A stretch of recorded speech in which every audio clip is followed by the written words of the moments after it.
প্রধানমন্ত্রী হয়েছিলেন বিদেশ থেকে কালো টাকা নিয়ে আসার জন্য, দুর্নীতি দমন করার জন্য, বছরে 2 কোটি বেকারকে কাজ দেওয়ার জন্য, মূল্যবৃদ্ধি রোধ করার জন্য, কৃষক আত্মহত্যা বন্ধ করার জন্য, কৃষি সংকট থেকে মুক্ত করার জন্য।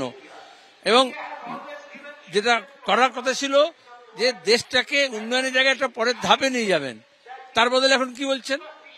এর চেয়ে তো তিনি যে কোনো একটা যে সব রাম জন্মভূমির ন্যাস আছে, এরকম ট্রাস্ট আছে ধর্মীয়, তার চেয়ারম্যান হতে পারতেন, পূজারী হতে পারতেন। আদবানিকে আমরা এরকম দেখেছি যখন রথযাত্রা করেছিলেন, এটা nothing to do with religion. তখন আমরা বলেছিলাম বিজেপি ঝান্ডা নিয়ে বেরিয়েছিলেন ভোটের জন্য, আর এখন উনি রামের কথা বলে আসলে ভোট করতে চাইছেন, এটাই মানুষকে আবেদন করছেন। কিন্তু তখন বিজেপির নামে করা হয়েছিল, এবার সরকারের নামে, ভারত সরকারকে ব্যবহার করে, রাজ্য সরকারকে ব্যবহার করে, গভর্নমেন্ট এক্সচেকারকে ব্যবহার করে। এটা আমাদের সংবিধান অনুমতি দেয় না।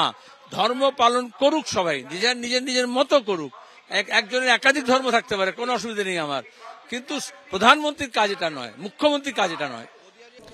একসময় অযোধ্যায় রামলালার তাঁবুতে বিরাজ করতেন, আজ শুধু রামলালাই নয়, দেশের সমস্ত মানুষ তারা মাথার উপর পাকা ঘর পাচ্ছেন। আজকে এমনই মন্তব্য করেছেন প্রধানমন্ত্রী নরেন্দ্র মোদী। আর এই নিয়ে পাল্টা কটাক্ষ করেছেন অধীর চৌধুরী। তিনি বলছেন দেশের মানুষের পাকা ঘরের ব্যবস্থা কে করেছে সেই ইতিহাস না জানলে আর কি করা যাবে।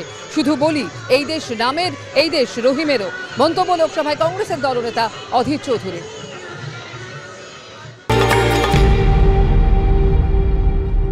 দেশের মানুষের পাকা ঘরের ব্যবস্থা কারা করেছে নরেন্দ্র মোদী যদি না জানে, তা অতীতের ইতিহাসটা দেখলে বোঝা যাবে। 2 নম্বর কথা, এ ভারতবর্ষে আমরা বিশ্বাস করি এ দেশ রামের, এ দেশ রহিমের। এ দেশকে সাম্প্রদায়িকতার বিষ বাষ্পে বিষাক্ত না করাটাই হবে একজন রাজনীতিবিদের প্রকৃত কাজ, এটুকু বলতে পারি আমি। আজ মোদীময় অযোধ্যা, সকাল থেকে একের পর এক কর্মসূচি প্রধানমন্ত্রী নরেন্দ্র মোদীর। আগামী 22শে জানুয়ারি যেখানে রাম মন্দিরের উদ্বোধন হতে চলেছে, তার আগে আজকে একগুচ্ছ কর্মসূচি।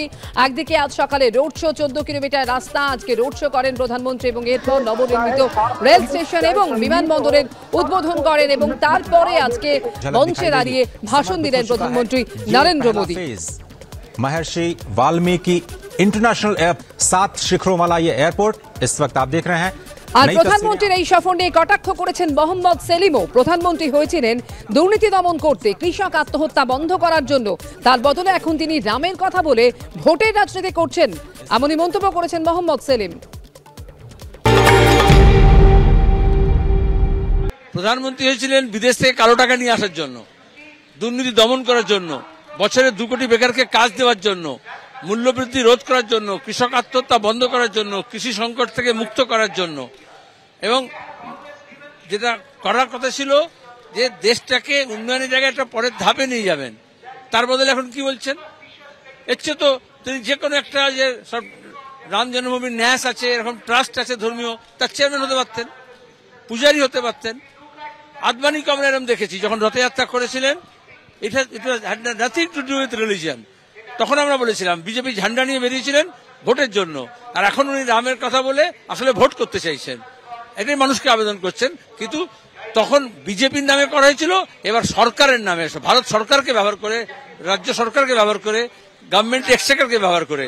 এটা আমাদের সংবিধান অনুমতি দেয় না। ধর্ম পালন করুক সবাই, নিজের মতো করুক, একজনের একাধিক ধর্ম থাকতে পারে, কোনো অসুবিধা নেই আমার, কিন্তু প্রধানমন্ত্রীর কাজ এটা নয়, মুখ্যমন্ত্রীর কাজ এটা নয়। 22শে জানুয়ারি রাম মন্দির উদ্বোধনের আগে আজকে অযোধ্যায় প্রধানমন্ত্রী এবং আজকে দেশের মানুষের কাছে আগামী 22শে জানুয়ারি দীপাবলি পালনের আবেদন জানালেন তিনি। দেশের মানুষের কাছে তিনি প্রার্থনা জানালেন 22শে জানুয়ারি নিজের গ্রামে শ্রীরাম জ্যোতি জ্বালান, দীপাবলি পালন করুন।